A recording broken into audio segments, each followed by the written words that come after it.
Thanks, Tim. And good afternoon, ladies and gentlemen. If I had $1 for everyone who told me this is easy, it's just a Friday afternoon chat, I'd be wealthy and a lot more relaxed than what I am at the moment. Look, I appreciate the chance to talk to you this afternoon. I certainly hope that this end of financial year, Friday afternoon, is as rewarding as it is tax deductible for you. I've tried to think through what the value proposition is for the audience here today and what would be beneficial for me to focus on, because we do have a big and a broad portfolio. What I've decided is that you're probably best placed to tell me what it is you want to talk about, and so I'm going to try to keep within time, be as brief as I can, and leave plenty of time for questions at the end. What I do want to do in the next 15-20 minutes is give you a bit of my take on the results and some of the activities of MLA over the last 12 months, and to give you some insights into our plans going forward from Monday onwards. I am conscious that it's like the batsman on 99 starting to prepare his victory dance. I do have a week to go before I hit my 1 year anniversary, but I'm hoping that I won't stuff up too bad this afternoon, that I'm up there with 99 on the scoreboard and not a century. So look, for many people in this room, when I came back a year ago, I spoke about the confusion that existed in the marketplace and certainly in the minds of the community about the role of Meat and Livestock Australia. For many of you, I relayed the story of my first weekend back where some mates introduced me to some colleagues, non-ag related, about MLA, to which I was sort of greeted with a reply that we were everything from a government agency to a livestock exporter. And since then we've been described some other things, many of which I can't repeat here. But I'm sure if you read some of the blogs below, the online articles, you get the sense of what some people in the community thought we were. I guess last week when I was introduced to another group of people unrelated here in Sydney, unrelated to the agricultural industry, I found the response to be, who do you work for? What do you do? So let me start by reiterating who I work for and what do we do. So Meat and Livestock Australia's job is to create opportunities for the cattle, sheep and goat supply chains through optimising the investment of the socialised levy into research and marketing. To ensure that we've got the basics down pat, let me just go over a few things.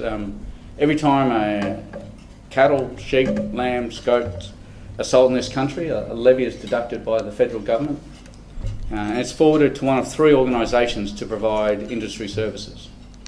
Part of it's forwarded to a company called Animal Health Australia for animal health services and emergency animal disease preparedness services. Part of it's forwarded to a government agency actually called National Residue Survey that conducts chemical residue testing on behalf of Australia's meat industries. And part of it's forwarded to Meat and Livestock Australia for R&D and marketing activities. Now the rate of the levy, the breakup of the levy is set by government, and it's set by government in consultation with industry through their consultations with peak industry councils. For those who on one of our peak industry councils, that's the Cattle Council of Australia, the Sheep Meat Council of Australia, Goat Industry Council of Australia, and the Australian Lot Feeders Association, of whose CEO is Dougal Gordon here today. So having set the foundation, the $3.66 for every cattle sold and the 83 cents for every lamb sold that comes to us for marketing activities gets invested in everything from market access through to activities to increase the demand for Australian red meat, beef, lamb, goat, both here and across the globe. I'm going to talk about two of the highlights and one of the not so highlights over the last 12 months for us. And I guess I'll start with what I normally respond to people when they say, so who do you work for and what do you do? And that is, you say Sam Kekovich, which draws an immediate link in most people's minds to the kinds of activities that we do. This year we saw a new approach to our Australia Day marketing for lamb, an approach that continued to use the ever popular Sam Kekovich and his rant on TV. But importantly this year, what we tried to do was stretch the extent of the sales response to that campaign. So this year, we still used the rant, but we used the rant as a trigger for a secondary and a broader campaign, which was to bring life back to, or more painful exposure for those of us who have heard it too many times, to Aqua's Barbie Girl song. Now, by utilising social media, utilising the web, what we were able to do was to disconnect and discouple the community and the sales response to our Australia Day campaign to just purely the ad time that we bought on TV.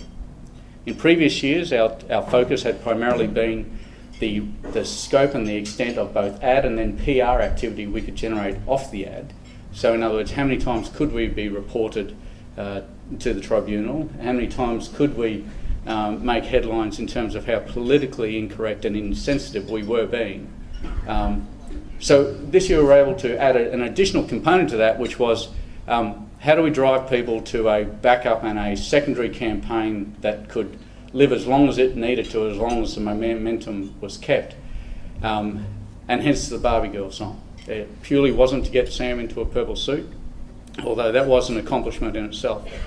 Now, there's many metrics that we use to sort of measure the success of our campaigns, but I guess the key ones for me, and the key ones I turn to, are what's it done on sales.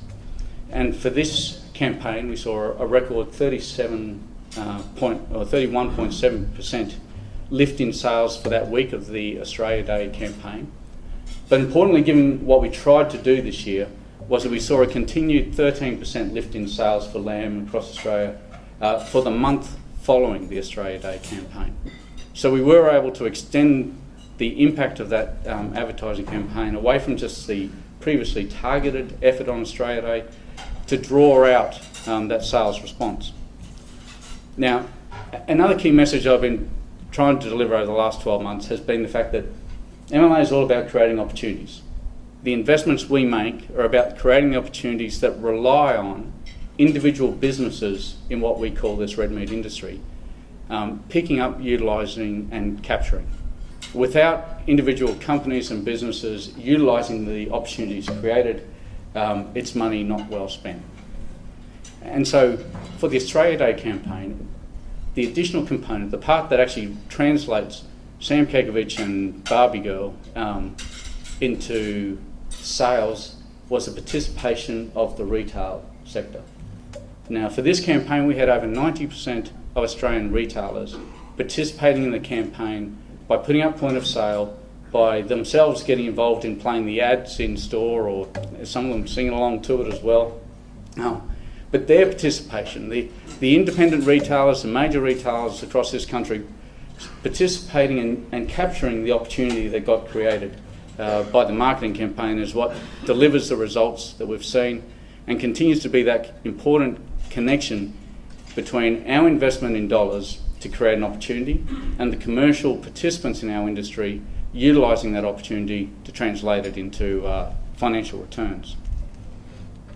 So, can I just say, not all of our marketing efforts in this last 12 months have produced such sterling results. In my first ABC landline interview in this job, just a couple of weeks into the job with Kerry Longan at the Brisbane Echo, he told me what he thought of our Sam Neill Red Meat Ready for Anything nutrition campaign and nutrition ads. To be blunt, he told us that he didn't think they were the best. And those who know Kerry, he used different words, but not too different words when he turned the camera on. Now, I said at the time, he and I aren't the target audience. We have a sound process for developing these ads. We monitor the performance of all of our advertising campaign, and we act on what we see happening with them. And you know what? These weren't the best. The development process for them had been sound, and the ads performed sound. They scored a 58% on enjoyment with viewers, when the national industry